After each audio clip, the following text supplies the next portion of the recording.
Buenas noches a todos, mi nombre es Rafael Rossi, soy kinesiólogo, docente de la Universidad de los Andes, también kinesiólogo de la clínica de la misma universidad, y les doy la más cordial bienvenida a este webinar que estamos organizando en conjunto a la Universidad del Desarrollo y la Clínica del Corredor, o The Running Clinic, como es conocida mundialmente. El día de hoy tenemos a dos grandes invitados. Tenemos por una parte al doctor Jean-François Esculier, de nacionalidad canadiense, quien es vicepresidente y director de investigación y desarrollo de la Clínica del Corredor. Es kinesiólogo en Movement Physiotherapy y docente del Departamento de Terapia Física en la Universidad de British Columbia. Ha publicado distintos artículos en connotadas revistas científicas relacionados al running y lesiones de rodilla. Por otra parte, tenemos a la doctora Manuela Besomi, chilena, quien hace pocos días defendió de manera exitosa su proyecto de doctorado en la Universidad de Queensland, Australia, bajo la supervisión de connotados profesores como son Paul Hodge y Bill Vicencino. Actualmente, Manuela es docente de pregrado y posgrado de la Escuela de Kinesiología de la Universidad del Desarrollo y es fundadora del proyecto Serrano, con el que ha desarrollado distintos proyectos de investigación asociados al running en Chile y el mundo. El día de hoy, el tema será las principales lesiones de rodilla asociadas al running, y bueno, ¿quién más que estos especialistas que están el día de hoy con nosotros? Le paso la palabra a Manuela. Manu, bienvenida. ¿Cómo estás? Hola Rafa, muchas gracias. Muy contenta de estar aquí con todos ustedes, así que un gran saludo desde Australia. Jeff, you ready? I am. Great. So let's get started then. Here we go. Hola a todos. It's a pleasure for me to be with you today. Es un placer para mí estar con ustedes aquí hoy día. So, me llamo Juan Francisco Esculier, and I studied physiotherapy at the University of Ottawa. That's the capital of Canada. Mi nombre es Jean-François Esculier, o Juan Francisco, como su traducción. Soy kinesiólogo fisioterapeuta de la Universidad de Ottawa, de Canadá, capital de Canadá. I started working as a physiotherapist in 2009, and I worked in the clinic, but also with a lot of different sports teams until I got involved in research. Trabajo como fisioterapeuta desde 2009 como clínico, pero también involucrado en muchos teams de deporte y en investigación. So I did a master's degree and a PhD about running and patellofemoral pain at Laval University. Hice un máster y un doctorado sobre running y dolor de rodilla en la Universidad de Laval. And I moved to the west coast of Canada, to UBC, to study running and knee osteoarthritis. Y luego me moví a la costa oeste de Canadá, en UBC, la Universidad de British Columbia, para hacer un postdoctorado sobre running y artrosis de rodilla. So I wear different hats. I'm a clinician, a researcher, educator, and I love combining everything together. Uso diferentes sombreros, soy un clínico, investigador y educador, y me encanta usarlos de manera diferenciada. Sí. So it's a pleasure to be with Manuela today. Un placer estar con Manuela, el placer es mío, Jeff. Muchas gracias. Brevemente, yo soy kinesióloga egresada de la Universidad del Desarrollo en 2012. Hice un diplomado en ejercicio terapéutico también en la UDD, y luego un magíster en epidemiología clínica en la Universidad de la Frontera, del cual nació nuestro querido proyecto Serrano Semáforo del Running, que es marca registrada de la UDD actualmente, y en el cual hemos hecho algunos proyectos de investigación y difusión y diseminación de la información. Y luego me vine al otro lado del mundo, a Australia, a Brisbane, a la Universidad de Queensland, a hacer mi doctorado en fisioterapia, el cual recién terminé, y básicamente estudiar el dolor de banda iliotibial, la función de la banda, cómo podemos medir las propiedades mecánicas de la banda, la actividad muscular del tensor de la fascia lata y otros métodos para el estudio de la actividad eléctrica de los músculos. Y todo eso aplicado en el running. Y tal como Jeff, también soy clínica, investigadora y docente, y también corredora, así que me encanta combinar esos diferentes sombreros con el running, que es mi pasión. Así que muy contenta de estar hoy día con todos ustedes. Bueno, y comenzaré yo hablando sobre las lesiones en el running, y todos sabemos que las lesiones en el running son frecuentes, y para aquellos que son corredores, probablemente la gran mayoría ya ha sufrido una lesión relacionada al running, y en promedio el 40% de los corredores se lesiona durante un programa de entrenamiento o de preparación a una carrera. Y sabemos que dentro de todas las lesiones, la rodilla es la zona más frecuentemente lesionada, que lleva entre el 25 al 30% de todas las lesiones, ¿sí? Y en términos epidemiológicos, la tasa de lesiones generalmente es similar entre hombres y mujeres, y la incidencia y prevalencia de lesión, tanto en hombres como mujeres, puede llegar hasta el 80%. Ahora, si hablamos un poco de cuáles son nuestras creencias o percepciones sobre el running y salud, todos podríamos considerar que si es que yo entreno, ¿no es cierto?, con pesas, o si hago un ejercicio o un entrenamiento de fortalecimiento para mis músculos, ¿qué es lo que generalmente ocurre? Es que mis músculos se adaptan, ¿no es cierto? Entonces el entrenamiento con pesas no me conduce a la atrofia muscular. De hecho, pueden ver aquí en esta imagen claramente, si yo fortalezco mis músculos se hacen más fuertes, ¿cierto? Pero ahora, ¿qué pasa con las articulaciones? ¿Correr es malo para las articulaciones? ¿El running conduce a la artrosis? Y estas son una de las creencias más comunes en la comunidad del running, tanto por corredores como por profesionales de la salud.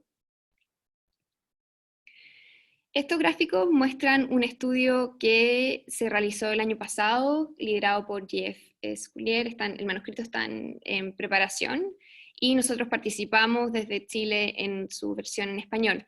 Básicamente, espero que puedan ver mi mouse aquí, pero básicamente pueden ver al porcentaje de distribución de frecuencias de percepción del público general y aquí abajo de los profesionales de la salud. El color verde muestra los aspectos, por ejemplo, en esta pregunta en general, el running al menos una vez por semana es saludable, muy saludable para mi rodilla. Entonces, en realidad, en general, la mayoría de las personas que respondieron a este estudio piensa que correr es saludable para las rodillas. Pero ahora, cuando le preguntamos sobre la frecuencia, sobre lesión la frecuencia del running y el riesgo de generar artrosis de rodilla, las personas no estaban tan seguras cuando hablamos de correr más de 3 veces por semana. Pero entonces existe una percepción de que correr en general es saludable, pero cuando hablamos de frecuencia, o sea, 3 o más veces por semana, en realidad no estamos muy seguros, y un pequeño porcentaje de la población general y de los profesionales de la salud cree que el running va a ser saludable, muy saludable, si corremos 3 veces por semana. Y lo mismo ocurre con la distancia o con el volumen. O sea, muy pocas personas creen que el correr maratones o ultramaratones es saludable para las rodillas, o podemos decirlo de otra manera, gran parte de las personas cree que correr maratones o ultramaratones me aumenta el riesgo de generar artrosis de rodilla. Pero en realidad nosotros sabemos que el cuerpo se adapta, y siempre que el estrés aplicado no sea más grande que su capacidad para la adaptación, debiésemos estar ok con las cargas. Entonces ahora vamos a hablar específicamente sobre diferentes lesiones en el running de rodilla, o sea, artrosis de rodilla, dolor patelofemoral y síndrome de la banda iliotibial, y cómo podemos aplicar este concepto de carga o estrés versus capacidad. Jeff? Yes. So, is running really causing osteoarthritis? There are a few studies that we're going to be talking about. Entonces, ¿el running realmente causa artrosis de rodilla? Vamos a mostrar algunos estudios que han investigado este tema. This is a big study, a systematic review that put 27 different studies together, and they looked at 3 different categories of people. Este es un gran estudio, una revisión sistemática que puso 27 estudios juntos y vamos ahora a hablar sobre los resultados. So they compared how many people had hip and knee osteoarthritis if they were competitive runners, non-runners, or recreational runners. Ellos compararon cuántas personas tenían artrosis de cadera y rodillas en sujetos que eran corredores competitivos, en no corredores y en corredores no recreacionales. Perdón, corredores recreacionales. Maybe we can do a short quiz. So write in the chat if you think who got the most osteoarthritis. Is it competitivo, no corredores, or recreacionales? Creo que todos entendieron eso, pero vamos a hacer un pequeño quiz o test. Entonces, si pueden escribir en el chat, ¿quién creen ustedes que tiene la mayor alta prevalencia de artrosis de rodilla? ¿El grupo de corredores competitivos, los que eran no corredores o los corredores recreacionales? Let me just quickly see the chat. Most people say no corredores. Ajá. Uh-huh. ¿Qué dicen los corredores? Okay. I don't see any competitivos. It's mostly no corredores or No veo ninguno que diga corredor competitivo. La mayoría es no corredores. Okay. Yeah, very interesting. So the answer is who got the most osteoarthritis is the competitivos. But who got the least osteoarthritis is the recreational.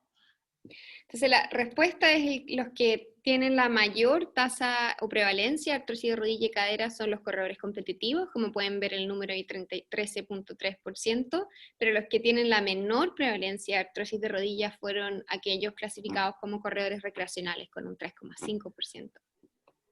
But we have to understand what was a competitive runner in this specific study.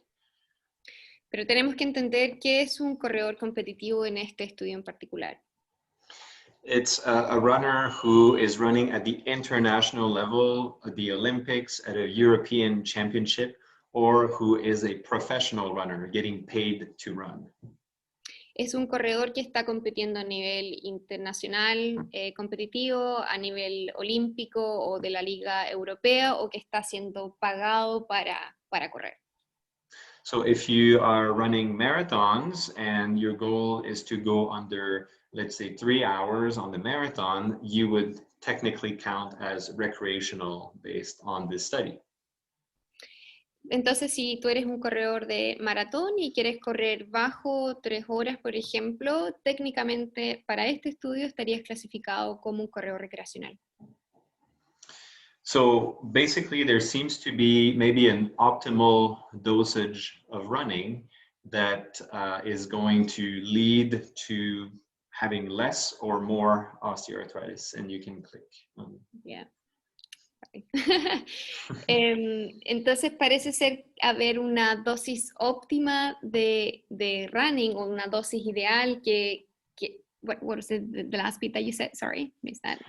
I just said that there's probably an optimal dosage that you would get more or less osteoarthritis. Ok, ya. Yeah. Hay una dosis óptima en la cual tú tendrías más o menos probabilidad o prevalencia de tener artrosis de rodilla o cadera. But osteoarthritis, like we discussed, we said how many people have it, but all the causes of osteoarthritis, the main one is genetics, but it's also your overall, if you had accidents to your joints before, your overall health, nutrition, and all that stuff too. Entonces, discutimos antes de quiénes tendrían artrosis de rodilla, pero en realidad la principal causa de artrosis de rodilla son factores genéticos, factores sistémicos, inflamatorios, o por ejemplo, si tuviste un accidente previo o un trauma en la rodilla, es más probable que tengas artrosis. So running is actually probably good for your knees. And as you can see here, if you're sitting on your couch all the time, you will have more osteoarthritis. If you run at the international level, you get more osteoarthritis. But running in general, recreationally, is totally fine. Entonces parece que el running es bueno para tus articulaciones de rodilla. O sea, si es que estás sentado todo el día en un sofá y no haces nada, o si es que eres un corredor competitivo internacional, sí, probablemente tengas más probabilidad de tener artrosis, pero en general, para la población general, parece ser que el running es bueno para las articulaciones. And running is actually very good for your knees because it will increase your bone density. It will increase the strength of your cartilage, of your muscles. It will even reduce inflammation in your knee. Y de hecho el running es muy bueno para tus articulaciones. Sabemos que aumenta la densidad ósea, aumenta ¿no es cierto?, la capacidad de endurance o resistencia de los músculos, hace que los cartílagos sean más fuertes e incluso podría disminuir la inflamación en una rodilla sana. So this other study here is very interesting too, because it combined 15 studies following people for over 25 years.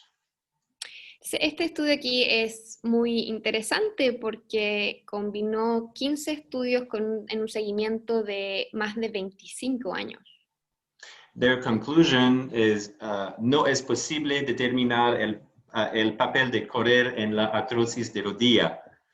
So it's pretty clear, right? But the most interesting finding is when you click again, if you run regularly, you decrease your chances of needing a total knee replacement by 54%.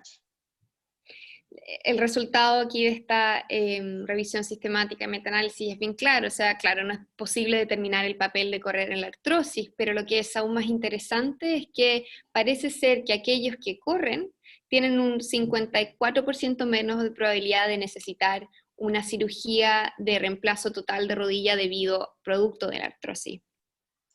So if you think that running is bad for your knees, I hope these studies will change your mind, because it's either there's no link or it's actually very good for your knees and will help you stay healthy longer and not need a surgery. Entonces, espero que para este momento ahora, si creían que el running era malo para la artrosis o era malo para la articulación de la rodilla, espero que esto les haga cambiar de parecer o de idea, ya que el running puede que o no tenga ningún link, no tenga ninguna conexión, o sea bueno para mantener las articulaciones sanas y poder vivir, ¿no es cierto?, más largo y con una mejor salud en general. So this brings us to this very, very important figure here that is about adaptation. Esto entonces nos trae a una figura muy, muy, muy importante que es sobre la adaptación.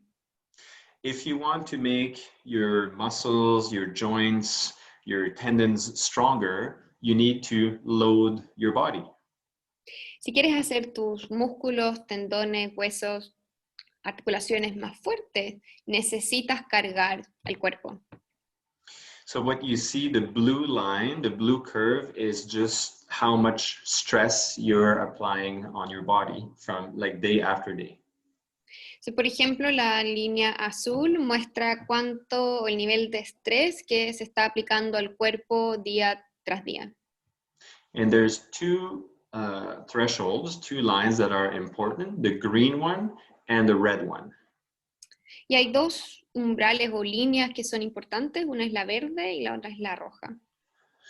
The green one is the minimum amount of stress that your body needs to adapt. If you are under that, you will not become stronger and you will not create adaptations. Entonces, la verde es el estrés mínimo que se necesita para que tu cuerpo se adapte. Por lo tanto, si el estrés está por debajo de esa línea, tú no vas a adaptarte y no vas a estar más fuerte, ni tus tejidos van a adaptarse a esa carga o ese estímulo. And the red line is la capacidad máxima de adaptación. That if you go over, your body will tell you by having pain during, pain after, or stiffness the following morning. Y la línea roja es la capacidad máxima de tu cuerpo para adaptarse. Por lo tanto, si vas con un estrés o una carga sobre esa máxima capacidad, tu cuerpo te lo dirá, ya sea demostrando dolor durante el entrenamiento, después del entrenamiento, al día siguiente, o por ejemplo una rigidez matinal al día siguiente después de entrenar. So if you go above the red line, your body will tell you, if you don't listen to it, it's going to lead to an injury. Entonces la línea roja te dice que si tú vas sobre eso y no te adaptas, el cuerpo te avisará que probablemente vas a entrar en un círculo de lesión.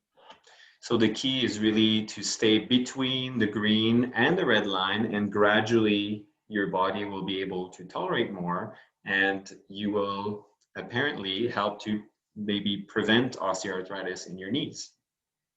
Entonces lo clave es mantenerse entre la línea verde y la línea roja, ¿no es cierto?, para permitir la adaptación y gradualmente ir aumentando las cargas, y tu cuerpo gradualmente se irá adaptando a esas cargas y eventualmente quizás podríamos prevenir la artrosis o el progreso de artrosis de rodilla. Okay, we can go to the next one. So do you want to cover that one? This one? Yeah, Or I no, can. Yeah, I can go ahead. I'll take the next one. Okay, yeah, sure. Entonces, básicamente el concepto, todo se traduce en un concepto de carga versus capacidad, ¿no es cierto? Si yo aumento la carga por sobre la capacidad de mi tejido para adaptar a esa carga, es probable que voy a tener estos síntomas que mencionaba antes, Jeff, de dolor durante, dolor después o rigidez matinal. ¿Sí? ¿Qué cosas me aumentan la carga? No es solamente el entrenamiento, y eso es lo clave de entender, no solamente un aumento, por ejemplo, de la velocidad o cambios de ritmo, un aumento de volumen, sino que también puede ser si yo cambio de superficie, o sea, si estoy acostumbrado a correr en calle y luego empiezo a correr en el cerro, eso va a generar que ese estrés, ¿no es cierto?, que era la línea azul, se genere como un pic, y si es que ese pic pasa mi capacidad máxima de adaptación, es probable que yo pueda entrar en un círculo de lesiones. Lo mismo con entrenamiento en subida o en bajada, con cambios de calzado, o si decido, por ejemplo, que tengo que empezar a correr en punta, que es lo clásico que escuchamos, también van a cargarse otras estructuras de una manera distinta a lo que estamos acostumbrados, así como cualquier otra actividad. Y ahora, ¿qué hace que nos disminuya la capacidad de tolerar esas cargas? Bueno, sabemos que el estrés o la ansiedad, todos los aspectos emocionales en general, disminuyen nuestra capacidad de tolerar la carga. El sueño es importante, mantener una adecuada higiene del sueño, fatiga, depresión, kinesiofobia, aspectos nutricionales, factores sistémicos, todo aquel actividad o situación que disminuya la tolerancia del tejido. Entonces, también puede ocurrir que la misma carga que estoy acostumbrada a hacer, imaginémonos esa línea azul, pero si ahora estoy bajo un proceso de mucho estrés, de mucha carga, no estoy durmiendo bien, mi línea roja va a bajar, y al bajar, estímulos que antes no causaban daño pueden que ahora causen mala adaptación. Y eso es importante, balancear carga con capacidad. ¿Sí? Y es un ciclo que no es estático, sino que es súper dinámico, y eso tenemos que entender, que somos unas personas con un montón de factores contextuales que variamos en el tiempo. Entonces esa variación es la que tenemos que manejar para lograr adaptarnos. So if you don't do what Manuela just explained, you might get patellofemoral pain. Entonces, si no haces lo que acabo de explicar, puedes que tengas dolor, termines con dolor patelofemoral. And this is one of the most, but maybe the most common injury in runners. That's why it's called runner's knee. Y esta es una de las más, si es que no la más común lesión en el running, en corredores, y es por eso que se llama la lesión del, perdón, runner's knee, la rodilla del corredor. a veces tengo problemas con la traducción, así que les pido disculpas si es que a veces pierdo el hilo. So we define it as pain around or behind the kneecap that is aggravated by activities that load the joint, like taking the stairs, running, walking, squatting.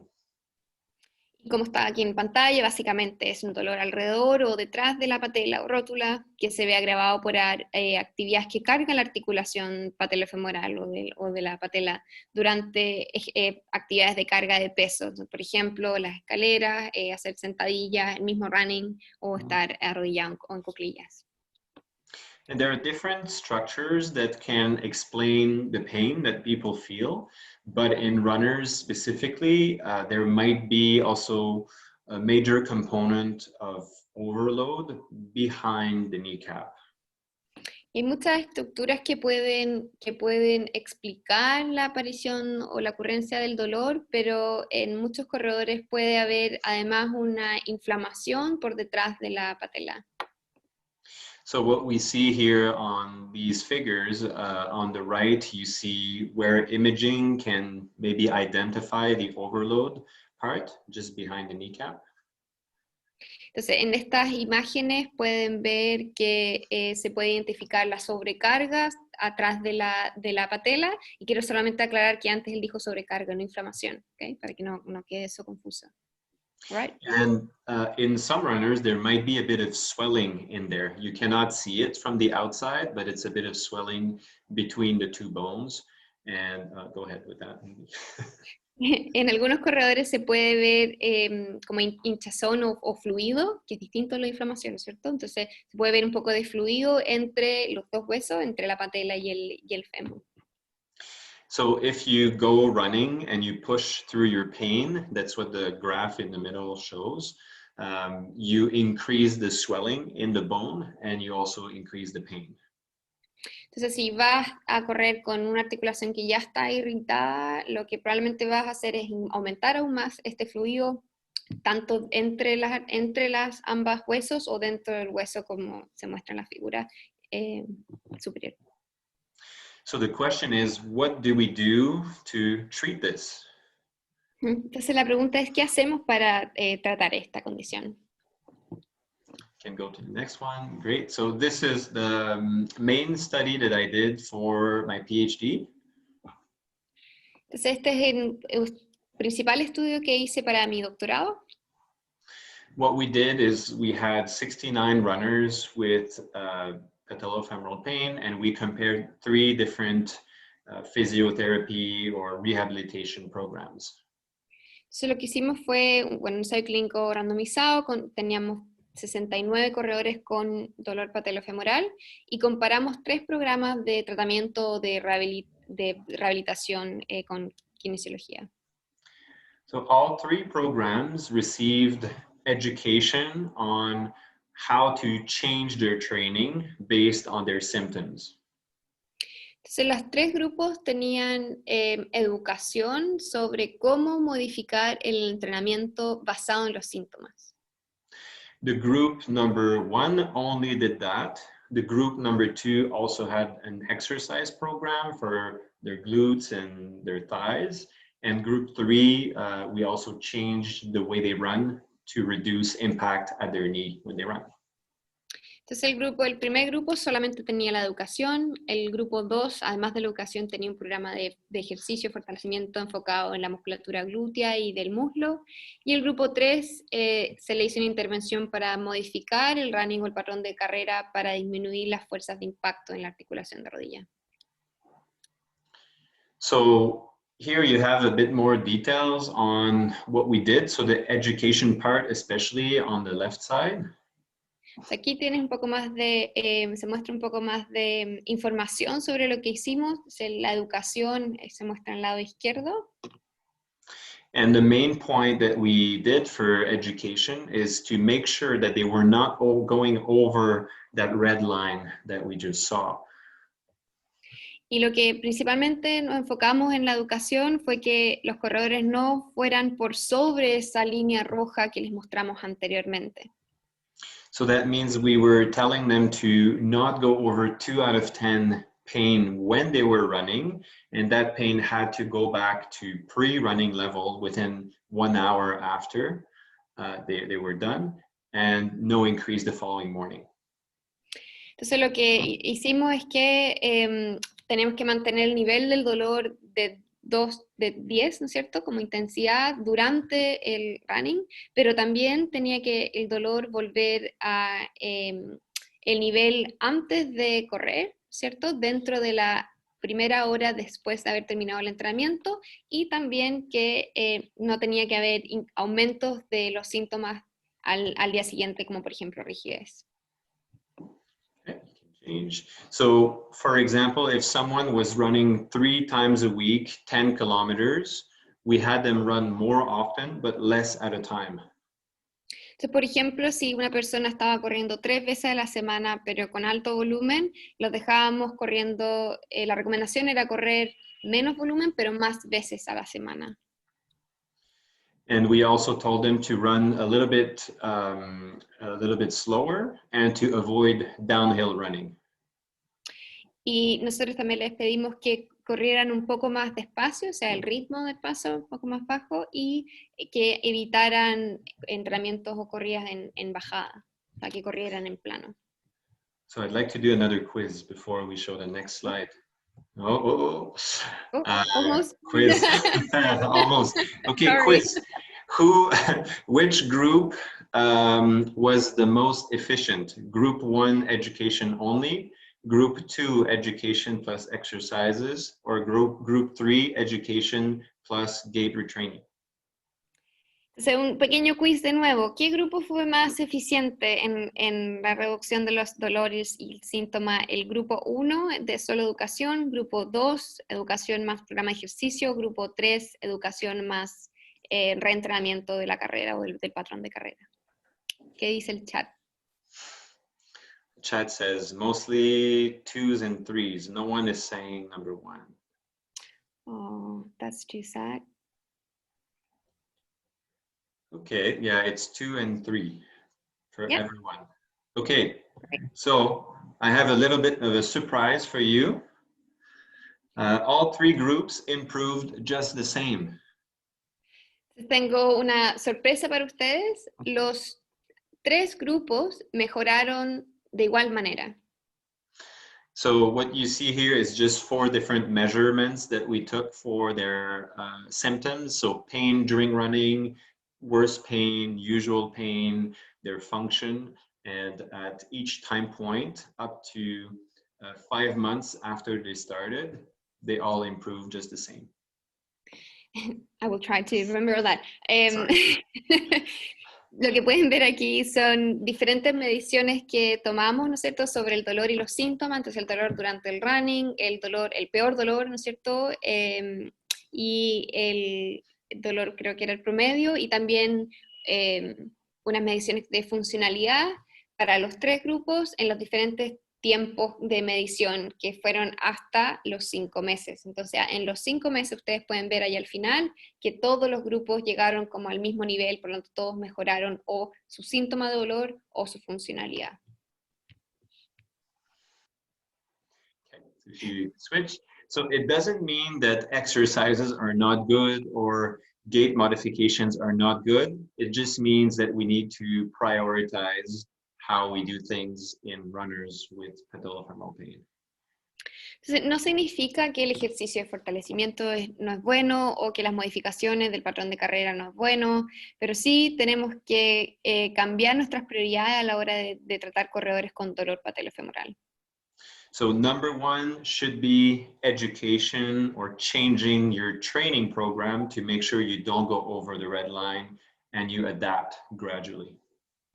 So, el número 1 debiese ser educación sobre nuestras modificaciones de entrenamiento para asegurarnos de no ir sobre esta línea roja y permitir la adaptación en el tiempo. If you want, you can add exercises if you think it's needed, and you can change the way people run.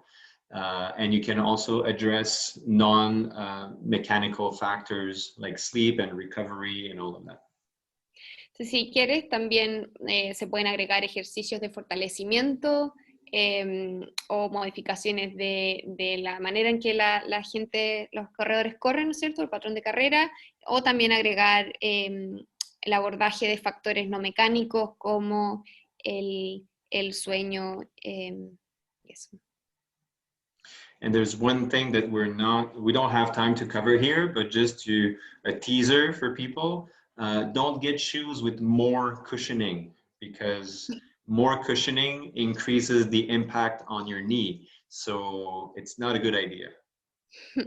Y esto no tenemos tiempo para abordarlo acá, pero un simple tip, no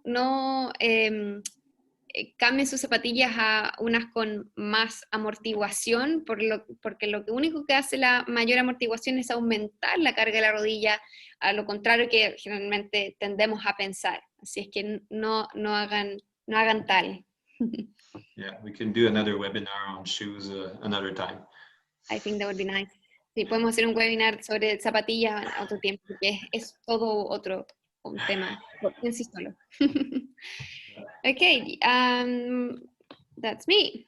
Entonces ahora moviéndonos al síndrome de dolor de la banda iliotibial. ¿Quién no ha tenido síndrome de dolor de la banda iliotibial? ¿Cierto? En realidad, bueno, probablemente todos. Y es una lesión que tendemos a trabajarla o tratarla simplemente con masaje o con foam roller, así que espero que después de esta charla podamos tener una mejor idea de qué podemos hacer.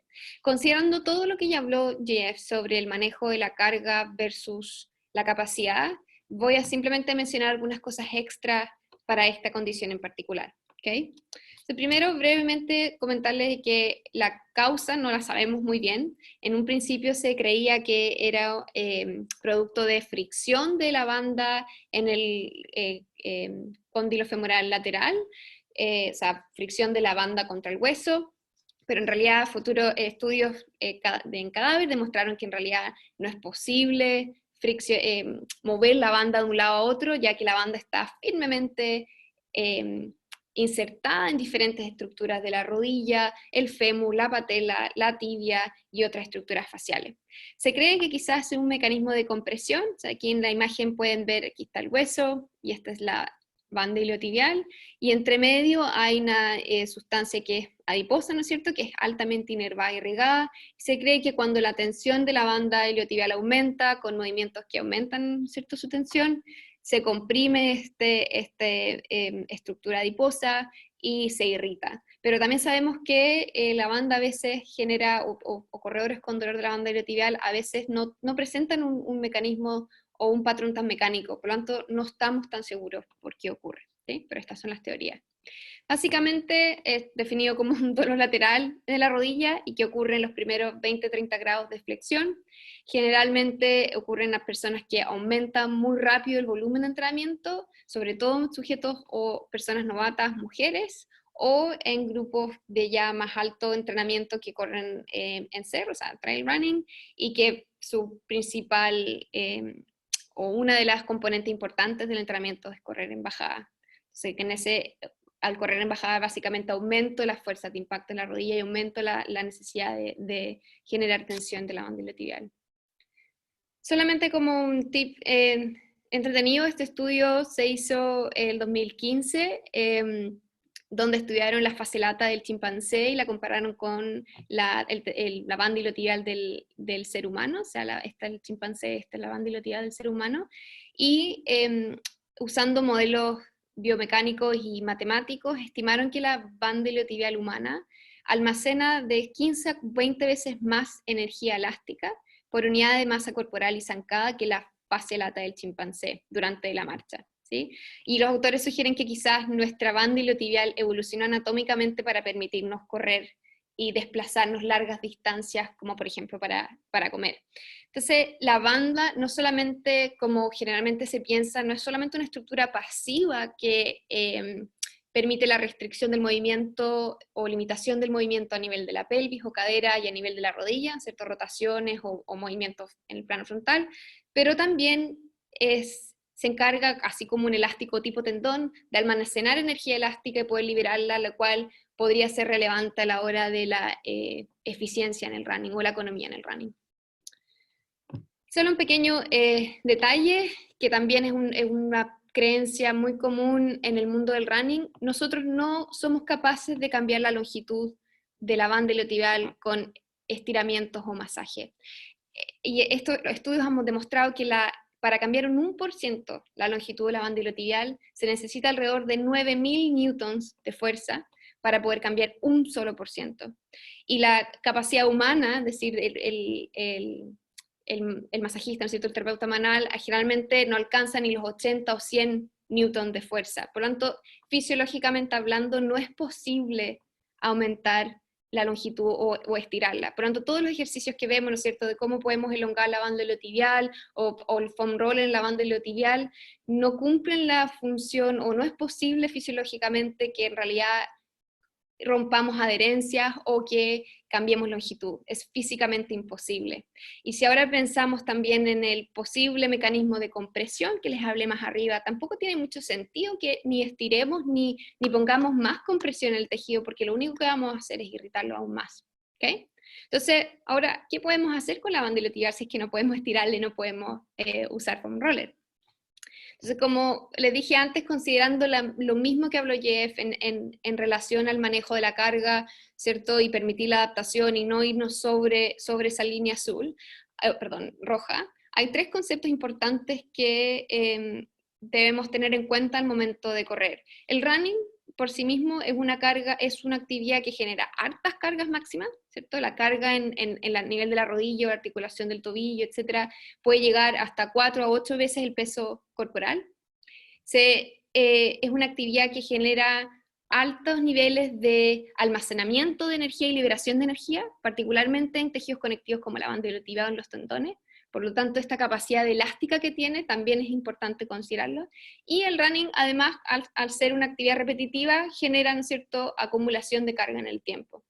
Entonces, teniendo esos 3 conceptos en mente, y esto es más bien un acercamiento o una opinión clínica de la poca evidencia que tenemos, porque a diferencia del dolor patelofemoral, la banda iliotibial ha sido muy pobremente estudiada y sabemos muy poco de cuáles son los mecanismos o las terapias que realmente generan, que son efectivas, ¿sí? Pero clínicamente tendemos a subvalorar intervenciones como lo son, por ejemplo, caminar o cambios de dirección o la exposición gradual de cargas acumulativas, como mencionaba anteriormente Jeff. O sea, el hecho de la educación de la carga de entrenamiento, tendemos a no cubrirlo generalmente en nuestros pacientes, y es lo primero que nosotros debiésemos estar haciendo en general con cualquier paciente que corre, ¿sí? Y tendemos a sobrevalorar, como les decía antes, estas intervenciones pasivas. Le ponemos mucho empeño en la elongación y en el foam roller, siendo que en realidad puede ser que nos pueda ayudar quizás en el alivio a corto plazo, pero en el largo plazo no nos estamos preocupando de estos 3 ejes de cargas máximas, cargas acumulativas y capacidad de almacenamiento y de liberación de energía, ¿sí? Y también sobrevaloramos estos ejercicios de activación, que tengo que activar el glúteo medio mientras no activo el tensor de la fascia lata. En realidad, el cuerpo es uno y la banda iliotibial es compleja porque cubre tanto cadera como rodilla, y debiésemos estar preocupados de aumentar la capacidad de la banda iliotibial para tolerar las cargas. Es decir, si vamos de nuevo al gráfico, carga-capacidad, ¿cómo hacemos para aumentar la capacidad de los tejidos para que las cargas las podamos tolerar en el tiempo? Y como le mencionaba antes, la banda requiere restablecer sus demandas o las cargas que tiene de tensión, de compresión y de cizalla, que son como si ustedes tienen un elástico, si yo lo diera vuelta, como si lo rotara, todos esos movimientos ocurren en la banda iliotibial. Es un tendón tan largo que se comprime, que se tensa y se cizalla. Por lo tanto, necesitamos restablecer la capacidad de la banda para poder hacer eso en el tiempo, ¿sí? Y dependiendo de la fase en que esté un paciente, generalmente existe una fase de dominio de dolor, donde el principal objetivo debiese ser evitar la irritación, ¿sí? ¿Qué podemos hacer para evitar la irritación? Generalmente un inicio disminuimos el volumen de running, a diferencia de dolor patelofemoral. No queremos a los pacientes que corran día tras día porque la banda iliotibial generalmente se irrita con más facilidad. Por lo tanto, generalmente dejamos días intercalados de trote y no trote, ¿sí? Y aquí es donde entra el entrenamiento cruzado, es muy importante, donde sabemos que todos los corredores necesitamos seguir haciendo actividad. Por lo tanto, ¿qué hacemos para mantenerlos activos? Por lo tanto, natación, ciclismo, cualquier otra actividad que nos permita mantener la carga y el sistema aeróbico funcionando es súper importante en esta fase. Puede caminar en su vía si es que no genera molestia, también es una alternativa. Y hemos visto clínicamente, y Jeff me lo mostró la primera vez cuando hice una pasantía con él en Vancouver hace 2 años atrás, que los corredores responden bien cuando corren en zigzag. O por ejemplo, yo he tenido pacientes corriéndolos con una pelota de fútbol. Cuando les desvío la atención o cuando no corren de forma lineal, las personas con dolor de la banda iliotibial tienden a soportar mejor el running. Por lo tanto, como es importante restablecer, ¿no es cierto?, esta capacidad de carga acumulativa, tengo que buscar alternativas de que gradualmente las personas vuelvan a correr.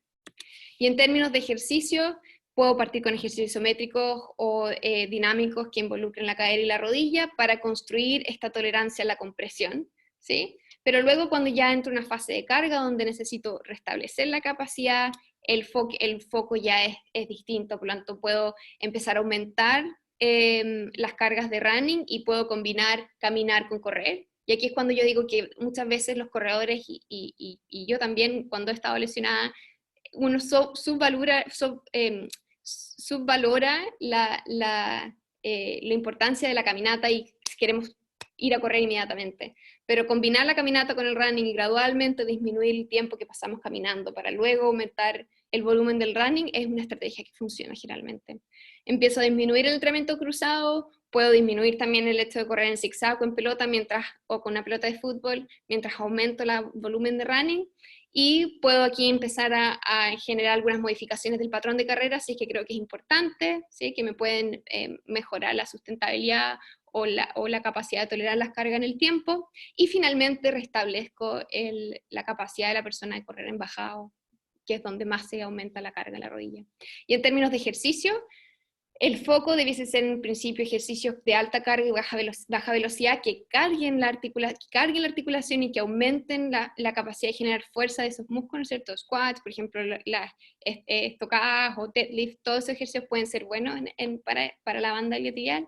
Y luego me muevo a ejercicios que sean más explosivos y con velocidad, tipo pliometría, para que pueda restablecer la capacidad elástica de la banda, ¿sí? Y muchas veces nos quedamos aquí, en el dolor, y nos olvidamos que es mucho más que eso, ¿sí? Ok, llegando a la resumen, sé que hemos hablado de mucho en poco rato. Esto es como una pincelada en general de las lesiones comunes de rodilla, pero el principal mensaje que queremos decir con GF es que el running no es malo para tus rodillas. De hecho, el correr de forma recreacional, con una carga, ¿no es cierto?, óptima, ideal, no conduce a la artrosis, de hecho todo lo contrario, fortalece las articulaciones. Y obviamente hace a la gente más feliz, a quien no le hace feliz correr. Todos los que somos corredores podemos entender eso, ¿no es cierto? Y las lesiones de rodilla sí son frecuentes en los corredores, por lo tanto, no es que solamente por correr no vamos a tener lesiones, pero sí necesitamos asegurar el equilibrio entre la carga y capacidad. Siempre tener claro que ese nivel de estrés y las líneas pueden moverse dependiendo de la capacidad de los tejidos para soportar una carga. O sea, eso no es estático, sino que es dinámico, ¿okay? Y como foco principal para cualquier patología de rodilla, al tratar cualquier dolor de rodilla, los corredores y los clínicos primero debiésemos ajustar el entrenamiento. Ajusto volumen, ajusto intensidad, ajusto frecuencia, ajusto cross-training, ¿sí?, o entrenamiento cruzado. Ese es lo primero. Y luego me voy a las otras intervenciones que me van a permitir optimizar el balance entre la carga y la capacidad, ¿sí? Entonces, como dice ahí, se pueden añadir otros tratamientos como ejercicios, modificaciones de la marcha, el cambio del calzado, etc. Pero lo principal debiese ser la educación sobre el entrenamiento, ¿sí? Y por último, simplemente como para dejarles sobre el dolor de la banda iliotibial y la banda iliotibial en sí mismo, pensemos la banda como un tendón, sea, pacientes con dolor de tendinopatía aquiliana, por ejemplo, tendinopatía patelar, sí o sí el programa de ejercicio va a ser fortalecimiento y pliometría. ¿Por qué con la banda iliotibial tenemos que simplemente hacerle un cariñito y masaje y foam roller? Es mucho más que eso y está ahí para mejorar la economía del running, así que aprovechémonos de nuestras estructuras elásticas que nos van a ayudar a correr más rápido y más fuerte. ¿Okay? Y that's it. No, perdón. Tenemos como Jeff les mostró en principio, tenemos un módulo educacional que hicimos sobre un estudio de percepciones de running y artrosis de rodilla, que va a estar disponible pronto para compartirlo con todos ustedes. Básicamente explica qué es la artrosis de rodilla, ¿no es cierto? Por qué el running puede ser beneficioso para mí y cuál es un resumen de cómo el running puede ser bueno para la salud de la articulación de rodillas. Así que estén atentos a esta información que la vamos a compartir pronto. And if you want to learn more about everything running, then you should follow the running clinic. We have a lot of different courses that we offer. Si quieren aprender más sobre running en general, les recomiendo que sigan a la Clínica del Corredor. La Clínica del Corredor está en inglés y en español, o sea, The Running Clinic y la Clínica del Corredor, ambas la misma institución, pero una en inglés y otra en español, que ofrece diferentes cursos sobre running. If you're joining us from Spain, then you, if you click and change the next one, we have some dates, but not in Chile yet, but hopefully in next year, in a year from now, we can come and teach in Chile.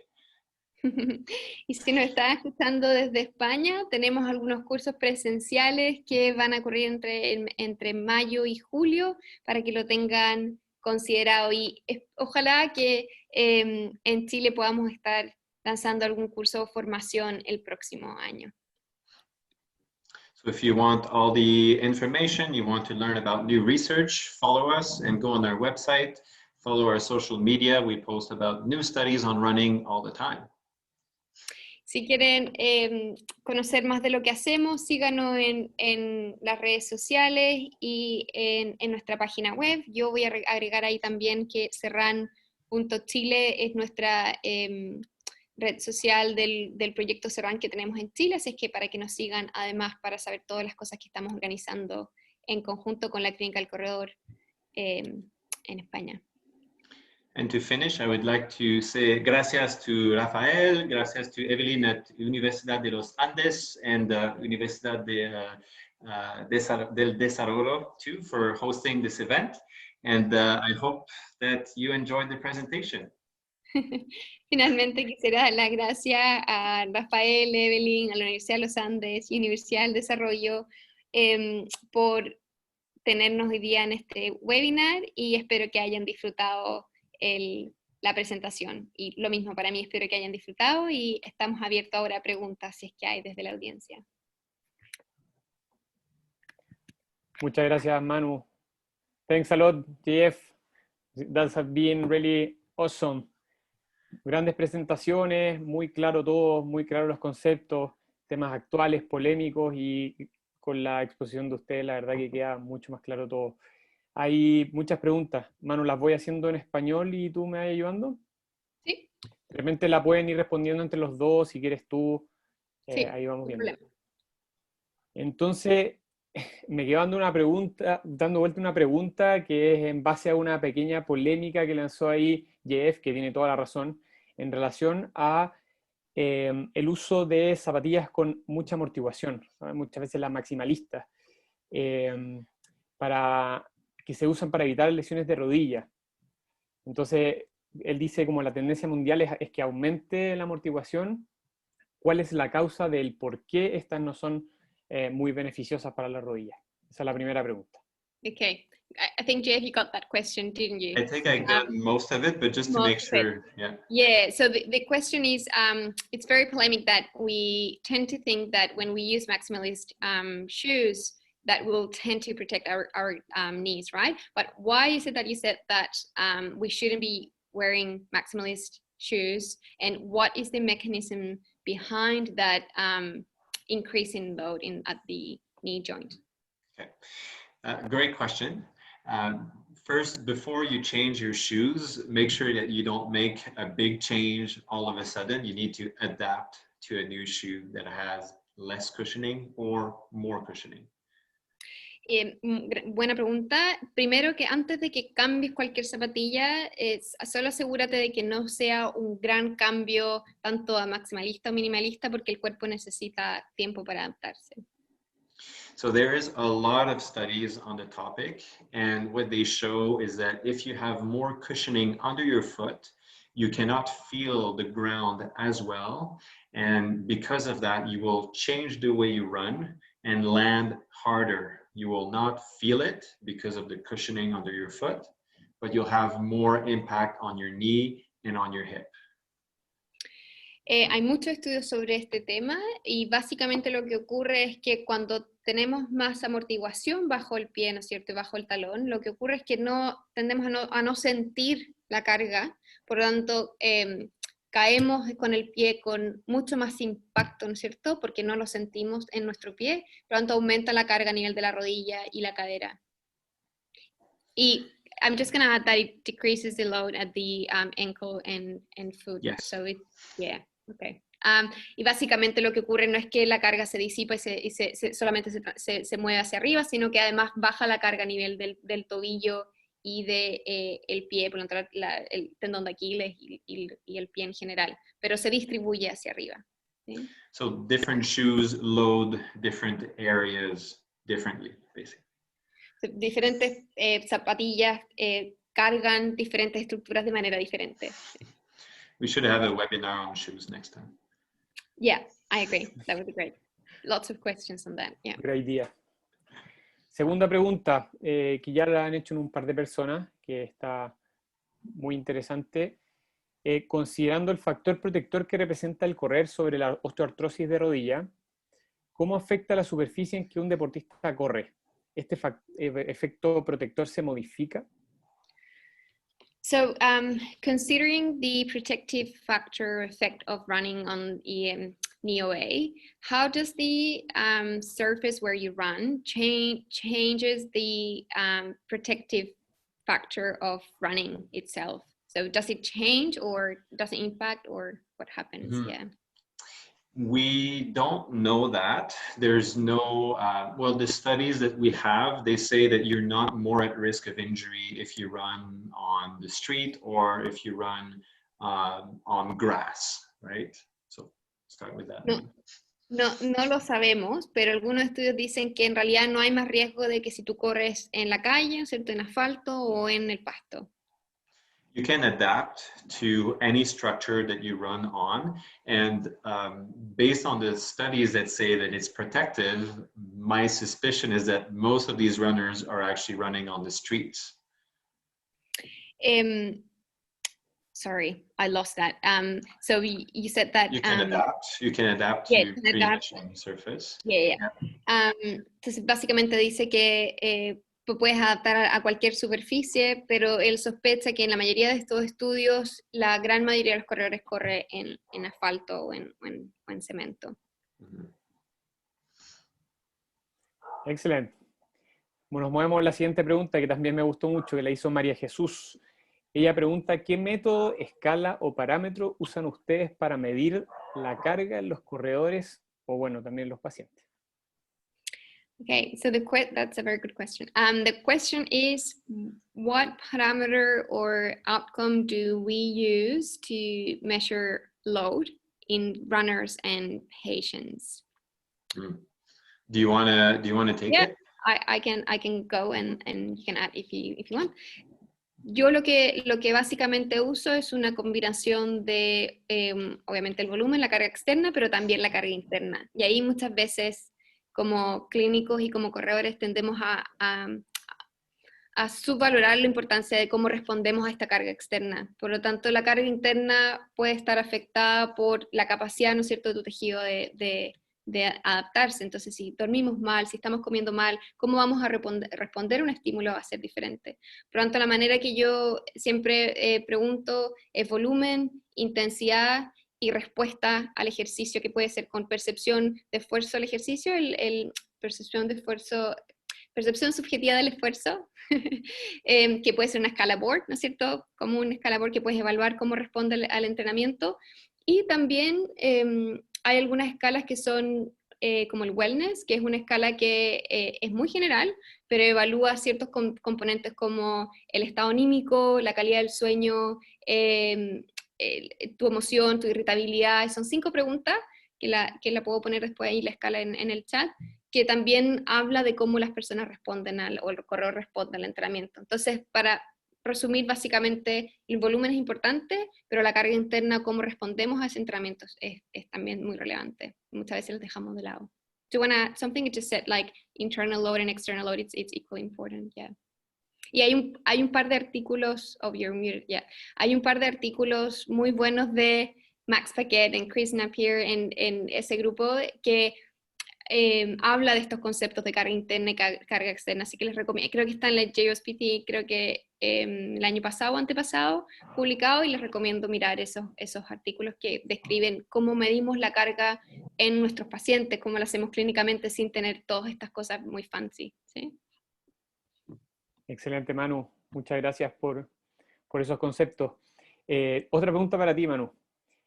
Diego pregunta, ¿qué sucede en la mecánica de las mujeres que tienen mayor incidencia de padecer síndrome de fricción de la banda iliotibial? Mal dicho, fricción, ya que nos quedó claro. Gracias, Diego.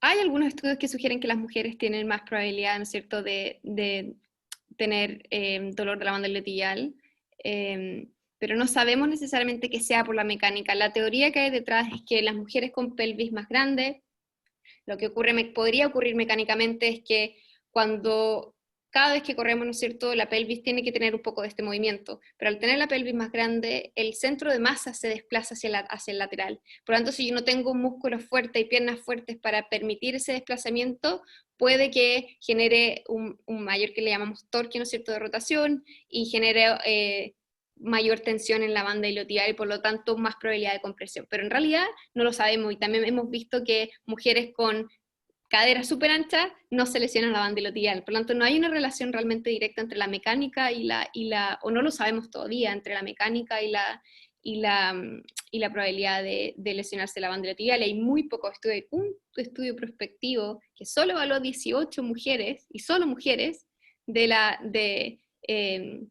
que les hizo un seguimiento, ¿no es cierto?, para determinar si tenían dolor de la banda o no iliotibial. Por lo tanto, es poco lo que sabemos desde la perspectiva de la investigación de por qué ocurre o cuáles son los perfiles más comunes o no. Puede ser que la evidencia diga que es más común en mujeres porque se ha medido más en mujeres que en hombres, pero clínicamente yo he visto muchos hombres con banda iliotibial, sobre todo hombres que aumentan rápidamente el volumen o que están entrenando en superficies distintas. Y en mujeres generalmente lo veo más, que puede ser tanto en dolor patelofemoral o síndrome de la banda iliotibial, que son novatas, que recién están partiendo y que hacen un aumento para la capacidad que tienen. Pero sí, es muy difícil realmente decir la mecánica es la responsable. No creo que alguna vez podamos decir eso o responder esa pregunta, sí. Muchas gracias, Manu. Nos movemos con la siguiente pregunta de Marcelo. Pregunta, cuando ya tienes artrosis, ¿cuál es la recomendación respecto a las cargas? Bueno, vamos todos para allá, ¿no? Yeah. Jeff, so when you already have OA, what are the recommendations? How do we move forward? So there are studies that looked at runners who have, well, people who have osteoarthritis and they are runners or they're not runners, and they follow them over a certain period of time. Hay estudios que hemos estudiado a corredores ya con artrosis y, did you say no runners or runners without any OA? So everyone has OA, some of them are runners, some of them are not. No runners, ya. Yeah. Entonces, todos con artrosis de rodilla, unos son corredores y otros no son corredores. And what they show is that the runners, they don't have more progression of osteoarthritis or more pain after a few years than those who don't run. Lo que mostraron es que los corredores en realidad no tienen una progresión más alta de la enfermedad o tampoco tienen más dolor cuando se les hace un seguimiento en comparación con los que no son corredores. What we know also is that if you have osteoarthritis, your cartilage and your joints can still adapt and show signs of getting stronger. Y lo que sabemos es que incluso si ya tienes artrosis, tu cartílago y tus articulaciones sí se puede adaptar. Incluso han habido estudios que han mostrado signos de que el cartílago se hace más fuerte. So the red line is no increase in pain during running. Entonces la línea roja es que no aumente el dolor durante el running. No increase in pain for more than 1 hour after you're done running. Que no aumente el dolor que no aumente el dolor que no aumente el dolor por 1 hora o después de haber terminado el running por lo menos, oh, Jesus Christ, que no aumente el dolor por 1 hora cuando terminó de correr. Did you say that? Do not increase pain after you finish running for 1 hour. Is that right? For more than 1 hour after you finished running. Okay. Que no aumente el dolor por más de 1 hora una vez que ya has terminado de correr. Lo siento. And no more stiffness the following morning when you get up. Y no más rigidez la mañana siguiente cuando te levantas. And number 4, no swelling. Y número 4, que no haya hinchazón o aumento de edema en la articulación. And then after that, it depends on how much your body is able to tolerate. For some people, it might be 10 minutes. For some people, it might be 1 hour. It's variable. Y después de eso, básicamente depende de cómo tu cuerpo se adapta a la carga. En algunas personas pueden ser 10 minutos y otras personas puede ser 1 hora, así que es variable. Excelente. Thanks, JF. Good one. De nada. Pregunta en relación a el uso de soportes como rodilleras o bandas en el running. Si es que sirven de algo, pregunta Karen. So the question, Jeff, is do the braces, is that the name in English, Rafa? Yeah, braces, like knee braces and Or taping, I taping. guess, could be, yeah, taping and braces. Do those things help with knee problems during running? What do you reckon? They can help with pain, but it's a temporary thing. It does not fix the problem that is usually an overload in your training, that balance between load and capacity. Básicamente ayuda al dolor, pero al corto plazo, pero es temporal. Por lo tanto, no trabaja sobre la causa del problema, que es básicamente esta relación entre carga versus capacidad. Por lo tanto, sí se puede usar, quizás, so maybe you can use it at the beginning, but if you don't treat the root cause, it won't change anything. So, básicamente, sí, lo puedes usar para manejar tu dolor en un principio, pero teniendo en cuenta de que lo más importante es este manejo entre el balance entre la carga versus la capacidad de tolerar esa carga. It's not a good idea to just wear a brace and just go and run into pain, right? Sí, no es una buena idea de usar un brace y simplemente ir a correr en el dolor. And pain it's a protective way of saying that you're overloading, so it's not a bad thing.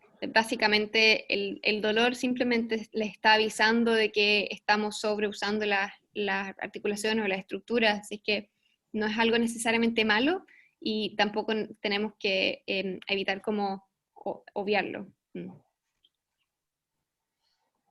Excelente.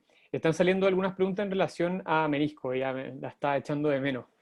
¿Qué opinión tienen ustedes en relación a las lesiones de menisco y el running? ¿Hay alguna relación, algún estudio que muestre que están relacionadas en corredores aficionados o en corredores profesionales?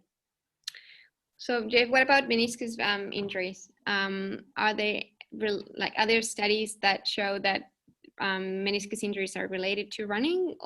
Or what was the second? ¿Cuál fue la segunda parte de la pregunta? ¿La relación entre running y lesión de menisco y? Sí, en relación a los tipos de corredores, a los aficionados versus los profesionales, en base a esto mismo que vimos, que había una mayor predisposición de generar osteoartrosis en profesionales versus recreacionales. Eso. And the second part of the question is like, is there anything that shows that there are differences between the type of runners, so competitive, recreationals, and non-runners? There's not much really, but no, but what I'll say maybe is that a lot of people have meniscus tears and they don't have pain, right? So we have to keep that in mind first. Entonces, lo primero que voy a decir es que muchas personas tienen lesiones o, ¿cómo dice tears en español, Rafa? Tears, como una pequeña fisura. Sí. Una Sí, puede fisura ser meniscal. igual es como una lesión, una pequeña lesión. O una lesión, ¿sí? Sí. Pero que no tiene ningún síntoma. Así que es importante tener en consideración eso primero. So the study, as far as I know, there's one study that looked at people who had surgery for a meniscectomy, and they looked at if their knee can adapt. So it seems like their cartilage can adapt still in the knee after they get a surgery for a meniscus problem. Y existe un estudio que miró la capacidad, ¿cierto?, de adaptación del cartílago después de personas que se sometieron a cirugía de menisco, and they were runners. Oh, yeah. They were doing impact exercise, Okay. but it was not clear if they were runners yet. Yeah. Y pues estaban haciendo actividades de impacto, que podría ser similar al running, ¿no es cierto? Y parece ser que personas post cirugía pueden adaptarse a las cargas del running y su cartílago puede adaptarse al running o a las cargas de impacto. And in the clinic, I actually think that, if you have a meniscus injury, running should be the first thing you do. It's not going to play football. It's running on a straight line, because it's the best way to calculate how much load you're applying and avoid the twisting. Y en la clínica, básicamente, lo que uno primero hace, pacientes con problemas de menisco, es hacerlos correr para ver cuánto pueden tolerar la carga lineal, porque el problema, ¿no es cierto?, generalmente son las torsiones, ¿cierto?, fútbol, etcétera, o actividades de cambios de dirección. Entonces, lo primero que uno hace es evaluar cuánto toleran el impacto en una línea recta, que es básicamente el running. And one last part maybe is you might want to consider also a running technique that decreases the impact on your knee and the shoes as well. Y lo último que podemos agregar, que puedes también quizás considerar alguna técnica que te disminuye el impacto, técnica de running que disminuye el impacto al correr y quizás algún cambio en zapatillas. Are you talking about cadence or are you talking about changing foot strike? It depends how long you want to go for, but you can say increasing cadence, running softer, so doing less noise when you run. Yeah. Básicamente, la razón que pregunté eso es que generalmente cuando nosotros como investigadores hablamos de cambiar el patrón de carrera, lo que uno primero creo yo que lo que uno primero tiende a pensar es que cambio de pisada, pero no es necesariamente eso. Puede ser, por ejemplo, cambiar la cadencia, ¿cierto?, la frecuencia del paso, o decirle a una persona que haga menos ruido al caer, que caiga más suave, y eso se ha demostrado en estudios que disminuye la carga en la rodilla, sin necesariamente cambiar si yo corro, ¿no es cierto?, con talón o en punta o con medio pie, ¿sí? Just wanted to clarify that, just in case. Perfect. Excelente. Bueno, es parte también de lo que conversamos la semana pasada o antepasada con Dustin Grooms en relación al trabajo de foco externo. El tema de que no suene fuerte, que no se produzca ese golpeteo cuando uno va trotando. Bien, esta está buena porque es clásica. ¿Qué pasa con las mujeres que corren y que tienen un valgo dinámico impresionante? Ahí les recomiendo ver el video de Prisca Yepto, sí. Creo que ya es, no sé si lo han visto alguna vez, es sí. Impresionante. So what happened, JF, I can go first and then maybe you can add, I know your opinion on this. What happens with women with like a massive dynamic valgus? What do you do? Yo creo que... Yeah, go ahead.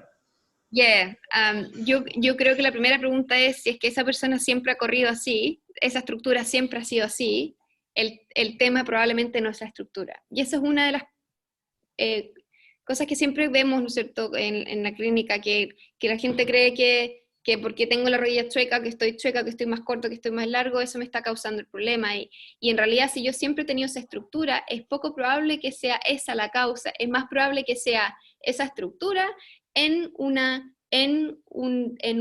tipo de trote, un tipo de entrenamiento que estoy desbalanceando mi capacidad versus mi carga, o sea, mi red line, mi línea roja, estoy pasando mi línea roja, es mucho más probable que sea eso. Ahora, si yo veo una mujer que tiene un valgo dinámico importante, yo sé, por ejemplo, para la banda tibiales va a aumentar generalmente la tensión, hagámoslo más fuerte. Fortalezcamos bien las caderas, fortalezcamos bien esos músculos, hagamos ejercicios de potencia, de saltos, para que el running no genere un estrés cuando ella quiera correr. Pero no necesariamente voy a querer cambiarle esa mecánica, porque además sabemos que no podemos cambiarle la mecánica a las personas. Es muy poco probable que le podamos cambiar la manera en que una persona corre, ¿sí? O se mueve. Entonces, esa es mi opinión. Jeff, do you want to add something? Did you get what it said? I kind of understood what you said, and I think it's pretty much the same as I think. I mean, we have a full section on the course about that. Like there's quite a bit of evidence that it doesn't really matter. So just don't focus on that. Yeah, and I guess it matters if it changes the symptoms. So if you do you increase it, like you do to change the way that the knees are like touching, and you see that the symptoms change, you might want to add that to the exercise or the intervention. So I guess it really depends on the response. So básicamente lo que estoy diciéndole, conversando con Jeff es también depende cómo la persona responda a los síntomas. Si es que algún cambio, intervención que hacemos de patrón de la marcha, cambio de patrón de la marcha, cambia los síntomas de la persona, quizás podamos incorporar algo de eso, pero no pensar de que porque la persona tiene un valgo dinámico le está causando el problema, es porque estoy pasándome de esta línea roja en una persona que tiene esas características, es simplemente como eso. Excelente, súper claro, muy claro, gracias Manu. ¿Tenemos tiempo para una pregunta más? No quiero alargarlo y quitarle... Yo sí, do you have time? Yeah. I have another 10 minutes, yeah. Yeah, perfect. Sí, antes de que se me olvide, por favor, me ayudan a contestar el cuestionario, ya en relación a la presentación del día de hoy. Nos da mucha información en relación a las próximas actividades, así que, por favor, completarlo. Muchas gracias. Pregunta Sergio, en relación ahora vamos al pie y cómo influye en la mecánica de la rodilla al momento de correr. ¿Influye tener pie plano? So now talking about the foot, does it affect that if you have like a flat foot? How does it affect the knee injuries in general? I guess it's the same. Yeah. Yeah, it's the same. So if you have a flat foot, it's genetic. You're adapted to it. You grow up with it, and it's not a risk factor for any injury in the scientific literature. Yo creo que ya Sergio capturó la idea, pero básicamente si tienes un pie plano y naciste con un pie plano, eso es genético, te has adaptado toda tu vida a eso, y los estudios muestran que no es un factor de riesgo para ninguna lesión en el running.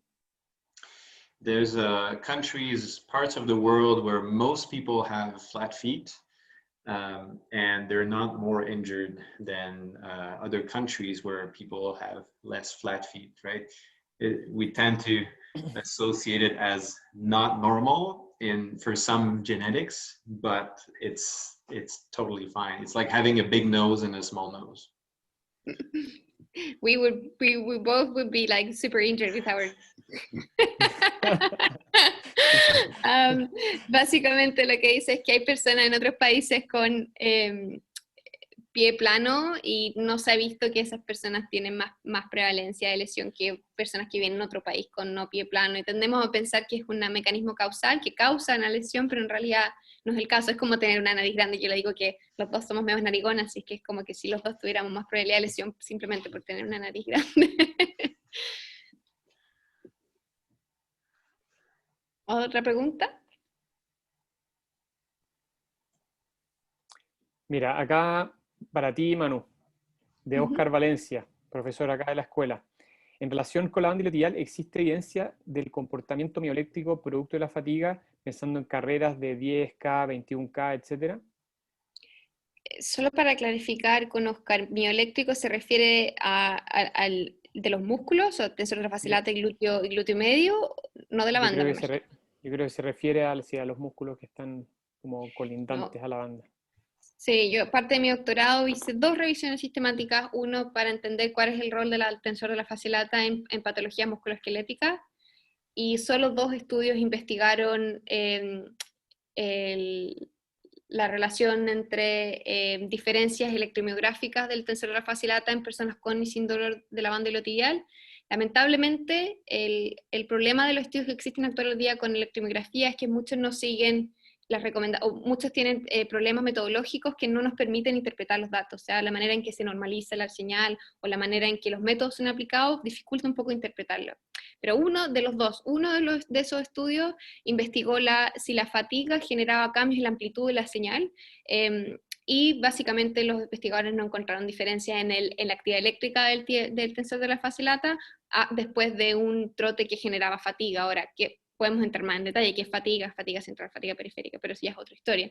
Y eso es toda la información que tenemos. Y sobre la banda iliotibial en sí mismo, también fue otra revisión sistemática que hice parte del doctorado para investigar las propiedades mecánicas de la banda iliotibial en sujetos con y sin lesión, y solamente hay 4 estudios que investigan a personas con grupos con dolor patelofemoral, y 3 de esos estudios mostraron que un aumento de la tasa de deformación, ¿cierto? El strain, que se dice en inglés, se vio asociado con aumento de probabilidad de tener dolor de la banda iliotibial, o simplemente asociado con personas que tenían dolor de la banda iliotibial. ¿Y eso de qué te dice?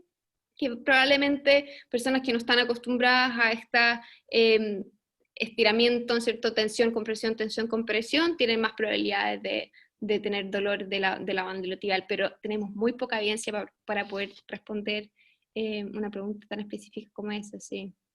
No sé si le respondí la pregunta a Oscar. Sí, Me puede mandar un chat o está perfecto porque después él clarificó que era en relación a la actividad muscular. el tensor. Bien, Ok. sí. Yo creo la última pregunta para ir cerrando ya y no quitarles más tiempo, estimados. Nicolás pregunta que es, bueno, conversamos mucho acerca de educación. ¿Cómo saber que la educación es efectiva? ¿Existen herramientas cuantificables o solamente por la clínica? Oh, that's a really good question. JF, how do we know that education is effective? Are there like measures that we can use in the clinic, or is it just like clinical reasoning, or how do you know that it's effective? Well, in the studies, we know that it's effective because it reduces pain, and we use questionnaires to ask people about symptoms and function, right? So that's how we know it's effective. We're not sure yet exactly what kind of education is the most effective. Básicamente, por los estudios sabemos que es efectiva y que es efectiva en la reducción del dolor y en la mejora de la funcionalidad, pero no sabemos qué tipo de educación es la más efectiva. Sí. And there was a systematic review that came out last year, right, from La Trobe University about education for patellofemoral pain. And it's as good as an exercise program delivered by a healthcare, well, when the education is delivered by a healthcare professional, it's as good as an exercise program. But if it's just like a leaflet, for example, it may not be as good as an exercise program. So there might be the interaction with the professional too. In that education, in that study, they compared education face-to-face compared to, yeah, okay, good. Básicamente lo que dice es que hubo una revisión sistemática que salió el año pasado del equipo de La Trobe, aquí en Australia, que mostraron que la educación cuando se hace en persona, ¿no es cierto?, el clínico con el paciente, es tan efectiva como los ejercicios de fortalecimiento, pero cuando se compara, como por ejemplo cuando se entrega como un panfleto o un flyer, parece ser no tan efectiva. Entonces la interacción entre el clínico y el paciente parece ser importante. That's the article from Danilo de Oliveira. Sí. Yeah, really cool one. Entonces nosotros tuvimos un webinar con Danilo hace algunas semanas, por si alguien quiere revisarlo, también está en el canal de Kinesiología de la Escuela. Muy interesante también el trabajo de él en relación a dolor patelofemoral. Bien, una más. Last One one. more? Okay, 5 minutes, yep, here we go. Ya. Es una pregunta también que es muy interesante, porque hablamos del factor protector del running, y Diego pregunta en cuanto a la edad de la persona, ¿cuánto es la dosis óptima para hacer un corredor recreacional, pensando en una persona de tercera edad que tiene menor capacidad que una persona más joven? Okay, that's a, okay. So now thinking about age, what's the optimal doses for someone that is fue de tercera edad? Elderly. Tercera edad, ¿sí? ¿Eso fue lo que dijo? Sí. Sí. Like, do you say third age? No. Like older people, that have less capacity Like to adapt. Elderly, yeah. That you have less capacity. So how do you know the optimal doses for those? We say third age in French too. So oh yeah. Yeah. That's a great question. You know, like obviously age is a factor for adaptation. If you're older, you don't adapt as fast. But what is even more important than age is your current level of adaptation. If you're older, but you've been running all your life, what we see if you have more running experience is that the cartilage can tolerate running better. But if you start running at an old age, then you have to be very careful with the increase.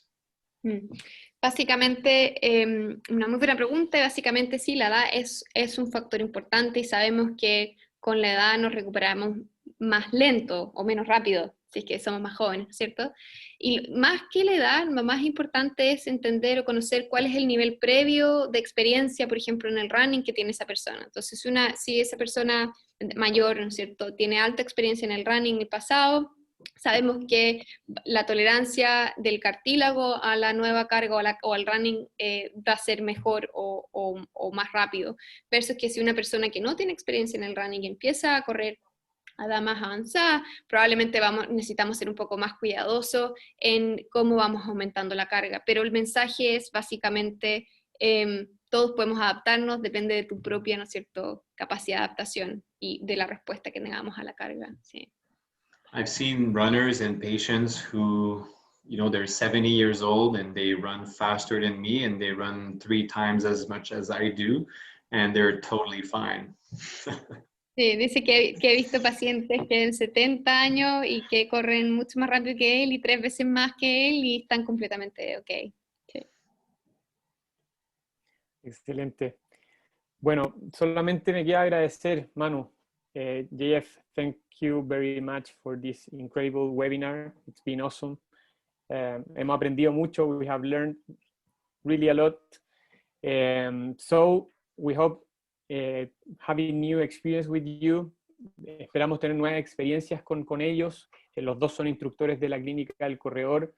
Estamos buscando generar una alianza entre la Universidad de los Andes, la Universidad del Desarrollo y la Clínica del Corredor para poder generar un primer curso en Chile el próximo año, así que los vamos a mantener informados. Manu, ¿algunas palabras de despedida? No, agradecerte a ti, Rafa, por toda la gestión. En realidad nosotros simplemente venimos aquí, nos depositamos a hablar, pero detrás de esto hay mucho trabajo del equipo de la Universidad de los Andes y el apoyo también que ha tenido la Universidad del Desarrollo para que estemos aquí hoy día. Así que más que nada agradecerle a usted, agradecer a los que se conectaron.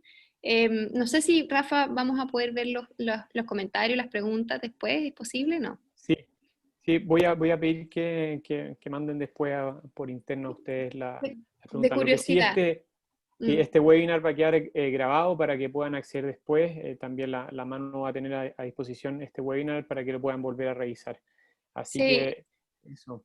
Invitarlos que sigan a la Clínica del Corredor de España en Instagram, en Facebook, en Twitter, a que nos sigan a nosotros a serran.chile en Instagram, en Twitter, en Facebook.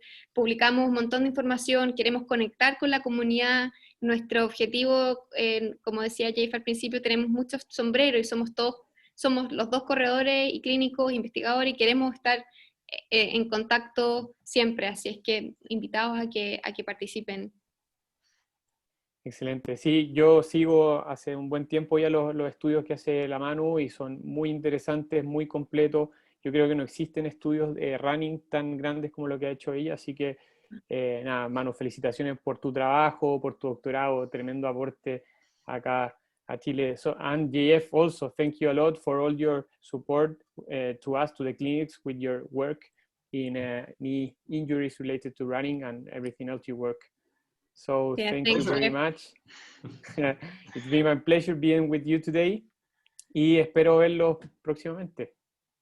Nos vemos. Yeah. Thank you, Jeff. Yeah, I thank hope you. my Gracias, handout Rafael. went well. Gracias, Manuela, for the translation. Yeah, my Great pleasure. translation. Espero que se haya sido, se haya entendido, así es que primera vez. Pero decía intérprete profesional, Manu. Buenísimo. Seca. I trust you. I think what you said is right. I can't verify. Yeah, you can't tell. Maybe I said the opposite. Who knows? We'll know. Excelente. Okay, estén bien. Buenas noches a todos, buenos días, Manu, ¿o no? Buenos días. Sí, buenos días Good todavía. night, JF. Thank you. You too. Muchas gracias a todos, buenas noches, que estén excelentes, que tengan buena semana. Igualmente. Nos vemos. Bye, bye. Chao, chao. Bye. Bye.